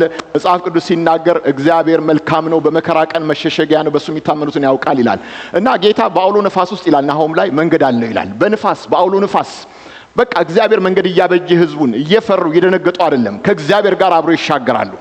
ያ ነው የእግዚአብሔር ሰላም። ችግሩ አለ፣ እግዚአብሔር ግን አለ። ስለዚህ የእግዚአብሔር ሰላም ታውቃላችሁ። ጴጥሮስ ነገ ነው የምትገደለው ተብሏል። ምዕራፍ 12 ሐዋርያት ሥራ ላይ ነገ ነው የምትገደለው ተብሎ ዛሬ እልም ያለ እንቅልፍ ተኝቷል። ታውቃላችሁ ነገ የሚታረድ ሰው ዛሬ ይተኛል እንዴ? ያዕቆብን የገደለው ነፍሰ ገዳይ ጴጥሮስን ደግሞ ነገ ይፈልገዋል። ጴጥሮስ ግን መልአኩ ሲመጣ እዛ ተጸልዮ መልአክ እሱን ሊጎበኝ ሲመጣ ጴጥሮስ እልም ያለ እንቅልፍ ተኝቶ መልአኩ ነው ጎኑን በእርግጫ መታው ይላል። ለምንድን ነው ያልቀሰቀሰው? ወይ ጌታ ኢየሱስ ስም ይባረክ። እና ጴጥሮስ ከእንቅልፉ ነቃ እና ነቅቶም እንኳን በቅዠት ነው የወጣው። ማለትም ዲፕ እንቅልፍ ስለሆነ ከእስር ቤቱም ወጥቶ ብዙ መንገድ ሄዶ መልአኩ በል ሂድ እዛ ብሎት ጥሎት ሲሄድ አለ ከእንቅልፉ ነቅቶ እንዴ መልአክ መጥቶ እንዳዳነኝ አወኩ። በኋላ ነው የገባው። በጣም ቆንጆ እንቅልፍ። እግዚአብሔር ይስጠን ይሄን። በብዙ ችግር ውስጥ እያለፋችሁ እስቲ ድብን ያለ እንቅልፍ። እኔ ጌታን ማመሰግነው በቃ ሶፋም ለኔ ተቀምጬ እንቅልፍ ይወስደኛል። ማን አገኘው? ገና ተኛ ተብሎ ወዲያው ጁዲን በክር ነው መቀሰቀሳት። ድብ ግርም ይለኛል። እኔ ራሴም እገረማለሁ። ምተኛው ምንም ተከፍሎበታል ዋጋ። ስለዚህ በሰላም ተኛለሁ፣ አንቀላፋለሁ። ጌታ ሆይ ስም ይባረክ ስለዚህ እንቅልፍ እና እግዚአብሔር ወገኖቼ ያሳርፋል። ጌታ ስሙ የተባረከ ይሁን እና በመታመን ውስጥ እረፍት አለ። እረፍት በቃ የጠለቀ እረፍት አለ። ጌታ ስሙ የተባረከ ይሁን እና ችግር አለ ሲባል ሁልጊዜ የምናስበው ሊያበስለን የመጣ ችግር። ባለፈው ስንማር አትርሱት። ሁልጊዜ በእኛ ህይወት ላይ መልካምን ነገር ሰርተው ያልፋሉ። ልክ ወርቅ በእሳት እንደሚፈተን እግዚአብሔር አምላክ ከፈተነን በኋላ እንደ ወርቅ እንወጣለን። ስለዚህ እግዚአብሔር አምላካችን የሚታመን አምላክ ስንናገር እግዚአብሔር ህይወታችንን ያበስለዋል፣ ያሳድገዋል። ጌታ ስንታመነው ህይወታችን ያድጋል። ጌታ ስሙ የተባረከ ይሁን። ወርቅን አስቡ፣ ሁል ጊዜ ወርቅ በእሳት ተፈትኖ እንደሚያበራ ማለት። ዳዊት በህይወቱ የሆነው ይሄ ነው። ዳዊት በህይወቱ 13 ዓመት ልክ እንደ ዮሴፍ ሳኦል አሳድዷል። በመከራ ውስጥ ያለፈ ሰው ነው። በልዩ ልዩ መከራ አልፏል። በጣም የሚገርመው ነገር ግን የዳዊት ህይወት 13 ዓመት ከጫካ ጫካ ከምድረ በዳ ሲሄድ እግዚአብሔር ያስተማረው ነገር አንድ ትልቅ ነገር አለ። መጽሐፍ ቅዱስ ሲናገር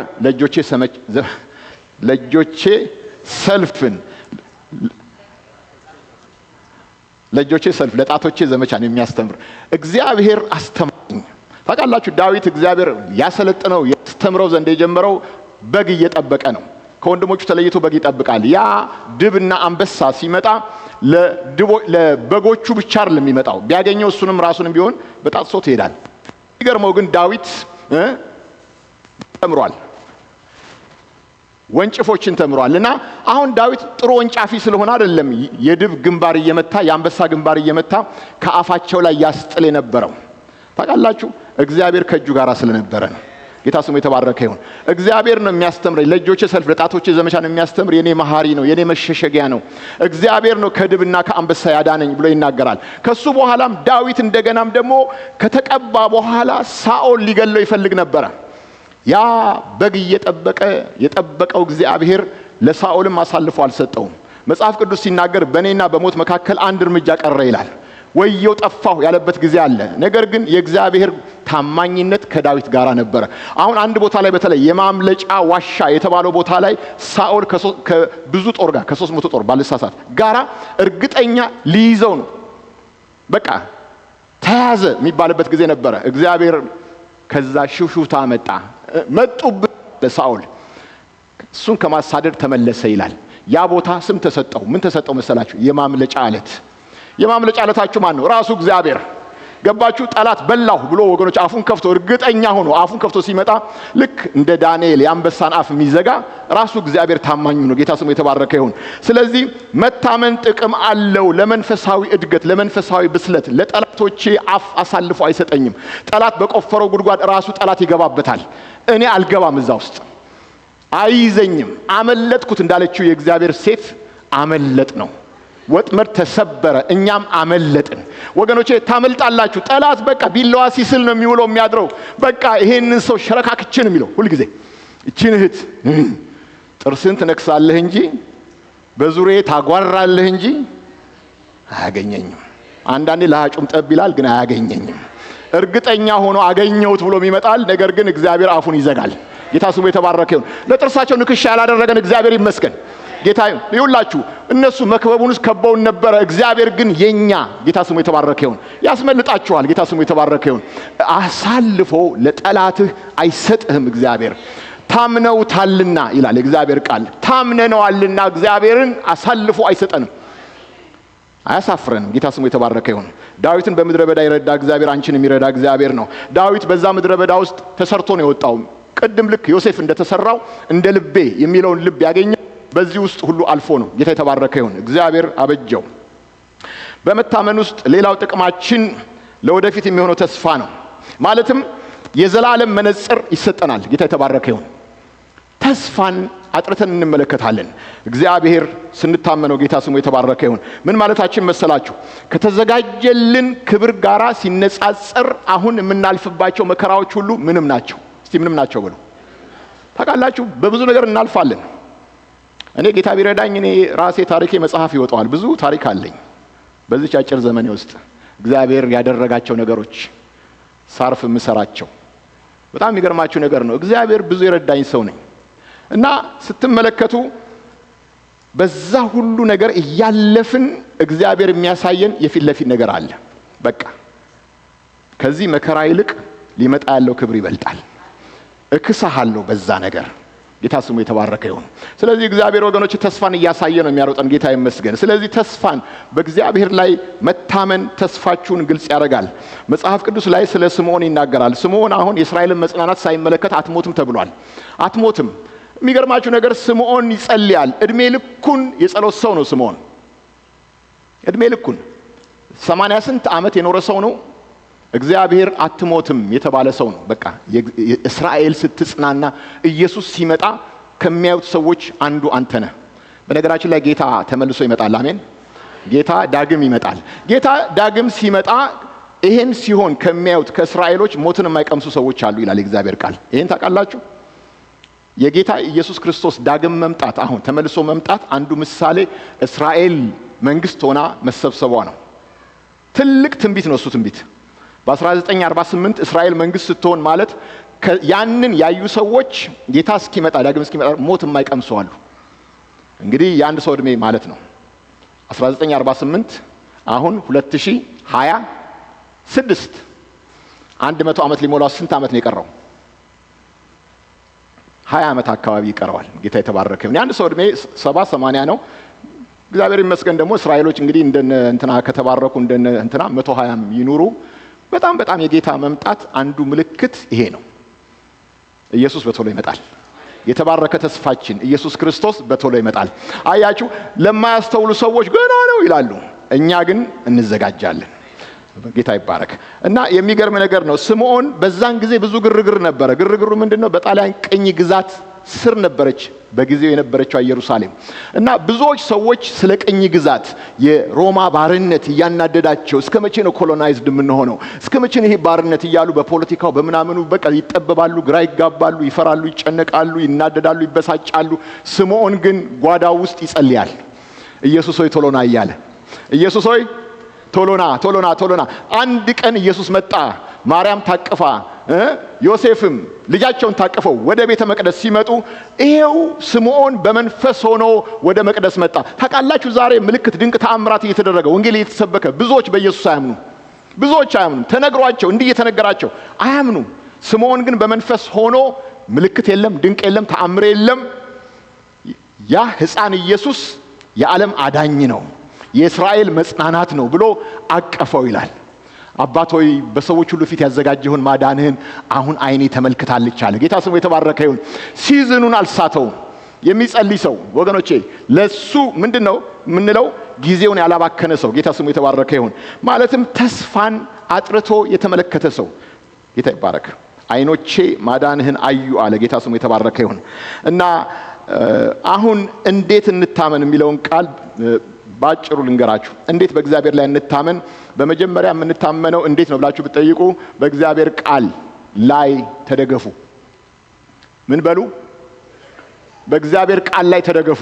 የእግዚአብሔር ቃል ያስፈልጋል ወገኖቼ። በችግር ጊዜ አእምሯችን ብዙ ነገሮችን ያመርታል። ብዙ ነገሮችን ማለት አእምሮ ብዙ ተቃራኒ ነገሮችን በቃ እያመረተ ያወጣላቸዋል። ነገር ግን እኛ በእግዚአብሔር እንታመናለን ወገኖች። የፈለገው ነገር ይሁን የእግዚአብሔር ቃል የህይወታችሁ መሰረት ይሁን። ጌታ የተባረከ ይሁን። አሁን ኢያሱን ስትመለከቱ ህዝቡን ሊያወርሳቸው ሙሴ ሞቷል። ሙሴ በሞተ ጊዜ ኢያሱ ነው የተነሳው። ኢያሱ ሲነሳ የሚገርመኝ ነገር ምንድነው? እግዚአብሔር የተናገረው እንዴት እንደምትዋጋ የጦር ስልት ላስተምርህ አላለውም። መጽሐፍ ቅዱስ ሲናገር በጣም የሚገርም ቃል ነው። ምን አለ? ከእግዚአብሔር ቃል ጋር ተጣበቅ አለው። ምን አለው መሰላችሁ? ኢያሱ ምዕራፍ 1 ቁጥር 8 ላይ የዚህ ሕግ መጽሐፍ ከአፍህ አይለይ፣ በዛን ጊዜም መንገድህ ይከናወንልሃል። አሁን ጦርነትን ፈረስ ለጦርነት ነው የሚዘጋጀው፣ ድል ግን ከእግዚአብሔር ዘንድ ነው። ታውቃላችሁ፣ ጦርነት ስለቻልን አይደለም የምናሸንፈው፣ ውጊያ ስለቻልን። ብዙ ኃያላን ተሸንፈዋል። ብዙ ኃያላን ትጥቃቸውን ፈተዋል። አሌክሳንደር ዘግሬት የሚባለው ሰውዬ በጣም ኃይለኛ ተዋጊ ሰው ነበረ። ተዋጊ ሰው ብዙ አገሮችን እየማረከ ይዟል። መጨረሻ ላይ የሚዋጋው ሰው ጠፋ። የሚዋጋኝ ሰው የለም አለ። አንተን የሚዋጋ ሰው የለም፣ ተንበርክኮ አለቀሰ ይላል። ተዋጊ ስለጠፋ ኃያላን እንኳን ራሳቸው እንኳን አቅም ያጣሉ። በቃ አለቀ። የሚገርመው ነገር እዚህ ጋር ስትመለከቱ ግን ኢያሱን እግዚአብሔር ለጦርነት ሲያዘጋጀው እንዴት አድርጎ ፈረስ እንደሚይዝ፣ እንዴት አድርጎ ወታደር እንደሚመለመል፣ እንዴት ያ አይደለም። መጀመሪያ የእግዚአብሔር ቃል የህይወት መመሪያ ይሁን። የተጻፈውን ቃል ለመጠበቅ ቀንና ሌሊት አስብ፣ ወደ ቀኝም ወደ ግራም አትበል ይለውና የዚህ ሕግ መጽሐፍ ከአፍህ አይለይ፣ ይሄን ብታደርግ ነገር ሁሉ ይከናወናል። ስለዚህ ስኬትና ክንውን ስታስቡ የእግዚአብሔር ቃል ነው። ክርስቲያን ከእግዚአብሔር ቃል ጋር ህብረት ካለው እርግጠኛ ሁኑ ይሳካላችኋል። ጌታ የተባረከ ይሁን። ሁለተኛው ጸሎት ነው። ማለትም እንዴት ወገኖቼ በእግዚአብሔር እንታመናለን? በመጸለይ። ጸሎት ወገኖቼ በእግዚአብሔር ላይ መታመንን ያስተምራችኋል። መጽሐፍ ቅዱስ ሲናገር በነገር ሁሉ በጸሎት በምልጃ ከምስጋና ጋር ለእግዚአብሔር ልመናችሁን አስታውቁኝ፣ በአንዳች አትጨነቁ። መጽሐፍ ቅዱስ የሚናገረው ይሄንን ነው። በቃ ለእግዚአብሔር ጸልዩ። መጸለይ ከቻላችሁ መታገስም መታመንም ይቻላል። ጌታ ይባረክ። በአንዳች አትጨነቁ ነው የሚለው። በአንዳች አትጨነቁ። አእምሮን የሚያልፍ የእግዚአብሔር ሰላም ልባችሁን ሐሳባችሁን በጌታ በኢየሱስ ክርስቶስ ይጠብቃል። ስለዚህም አንዱ የመታመኛ መንገድ የጸሎት ሰው መሆን ነው። የሐናን ሕይወት ተመልከቱ። በጣም ትመረር ነበር፣ በጣም ታዝን ነበር፣ ፍናና ታስመራት ነበር ያለ እግዚአብሔር ቃል። ሐና ግን ለችግሯ መፍትሄዋ ግን በእግዚአብሔር ፊት ታነበንብ ነበር፣ በእግዚአብሔር ፊት ትጸልይ ነበር። አሁን የሐና ቁስል ነው። በቃ በየጊዜው ምግብ መብላት እስከማትችል ድረስ ታስመራት ነበር። ሲመራችሁ ምን ታደርጋላችሁ? ለምሬታችሁ መውጫችሁ ምንድነው? ጸሎት ነው። ለእግዚአብሔር በቃ ነገራችሁን ለሱ መንገር። በቃ ነገሬን በፊቱ አቀርብ ነበር። እግዚአብሔር አጽናንቶ ያወጣቸዋል። ጌታ ስሙ የተባረከ ይሁን። ሐና እኮ ሳሙኤልን አወጣች ጸልያ። ጌታ ስሙ የተባረከ ይሁን። መቼ እንዳለቀሰች ትቀራለች፣ ሐና ሳሙኤልን ትወልዳለች። ለምሳቃችሁ ማውጣት ሲጀምር እና ማን እንዳለቀሰ ይቀራል? ሐና ሳሙኤልን ወለደች። ጌታ የተባለ ጸሎት ወገኖቼ በእርግጥም እግዚአብሔርን መታመንን በሕይወታችሁ አስተማሪ ነው። ጌታ ስሙ የተባረከ ይሁን። እና ሌላው ሶስተኛው ከአማኞች ጋራ መሆን። ህብረትን ፈልጉት። መሰብሰባችሁን አትተዉ። ጌታ የተባረከ ይሁን። ምን ሰበሰበበት ምክንያት እግዚአብሔር በረከትንና ሕይወትን አዟል። መጽሐፍ ቅዱስ በመሰብሰብ ውስጥ የትም ቦታ የማይገኝ ነገር እዚህ ይገኛል። ሁለተኛ እዚህ ስትሰበሰቡ ለፍቅርና ለመልካም ስራ ለመነቃቃት ነው። ህብረት አለ እዚህ ቦታ ላይ። ምናልባትም እዚህ አምልካችሁ ታች ያለችዋን የህብረት ጊዜያችንን የማትካፈሉ ወገኖቼ አበረታታችኋለሁ። ወረድ በሉና ከቅዱሳን ጋር አይን ላይን ተያዩ። እንደምንህ ደህና ነህ ሆይ ተባባሉ። ጌታ ስሙ የተባረከ ይሁን። እና ምን ይታወቃል? አንዳችሁ ያንዳችሁ በረከት ናችሁ። ሰው ከእናንተ ገንዘብ አይደለም የሚፈልገው። በቃ ልባችሁን ካገኘ ደህና ነህ ሆይ ስትሉት ይጽናናል። እንዴት ነህ? ትናንትና ወንድም ያካፈለን ቃል ፓወርፉል ነው። ፍቅር። ጌታ ስሙ የተባረከ ይሁን። ለፍቅርና ለመልካም ስራ የምንነቃቃበት ቦታ መሰብሰባችን ነው። ጌታ የተባረከ ይሁን። የእግዚአብሔር ሰዎች በቃ ብረትን ይስላል። አብረን ስንገናኝ የምንነቃቃበትን አይነት ፌሎሺፕ እግዚአብሔር አምላክ ሊሰጠን ነው እንዲሰበሰበን። ምክንያቱ ይሄ ነው። ስለዚህም አብረን ስንሆን እንደዛ ነው። ማለትም አንድ እሳት ብቻውን አመድ ይሆናል፣ በቃ ወዲያው ይጠፋል። አንድ ከሰል ከሌላ ከሰል ጋር ሲገናኝ ይነዳል። አንድ እንጨት ከአንድ እንጨት ጋር ሲገናኝ አብሮ ይነዳል። ጌታ ስሙ የተባረከ ይሁን። ልክ እንደዛ ነው። ሙሴና ኢያሱ እዛ ጋር ይዋጋል። ሙሴ ደግሞ እዚህ ጋር ደግሞ እጁን ወደ ላይ አንስቶ ይጸልያል። የሚገርመው ነገር ሙሴ እጁን ሲያነሳ እዛ ኢያሱ ያሸንፋል። ኢያሱ እዛ ጋር ያሸነፈው እዚህ ጋር የሚጸልይ ሰው ስላለ ነው። የሚገርመው ነገር ሙሴ ቀኑን ሙሉ እጁን ማንሳት አልቻለም እና ሲደክምና ሲወርድ እዛ ኢያሱ ይሸነፍ ነበር። ታዲያ አሮንና ሆር መጡ። የሚገርም ነገር ነው። የሙሴን ችግር ተረዱለትና ከኋላ መቀመጫ ድንጋይ ያዘጋጁለት። እስቲ እዚህ ጋር አረፍ በላሉት። ከዛ በኋላ እንደገና እጁን አንሳ፣ ድል ያለው ያህዌ ንሲ ወደ እግዚአብሔር ዙፋን እጅ ሲነሳ ነው።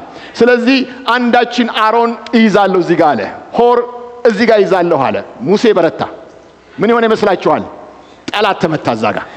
ጌታ የተባረከ ይሁን። ሙሴ አሁን ኢያሱ ማርኮ ብዙ ጠላት ማርኮ የመጣው ጠላቱን የመታበት ምክንያት ሚስጥሩ ኢያሱ ስለተዋጋ አይደለም፣ እዚህ ጋር ስለጸለየ ነው። የእግዚአብሔር ሰው በጣም የሚገርማችሁ ነገር ነው። እዚህ ጋር ያለው ሰው ደግሞ መጸለይ የቻለው ደግሞ አሮንና ሆር ስለነበሩ ነው። ታውቃላችሁ ህብረት ላይ ምን ነገር እንዳለ? አብረን በመሆናችን አብረን በመስራታችን የሚመጣው ድል ምን አይነት ድል ነው! ጌታ ይመስገን። ስለዚህም እግዚአብሔርን መታመን ከየት ይመጣል? ከመንፈስ ህብረት አብረን በመሆናችን መታመን፣ ለፍቅር ለመልካም ስራ እንነቃቃለን። እምነታችን ይታደሳል። በእግዚአብሔር ላይ መደገፍ። አይዞ የሚል ሰው አለ እዚህ ቦታ ላይ። በርታ የሚል ሰው እዚህ ጋር አለ።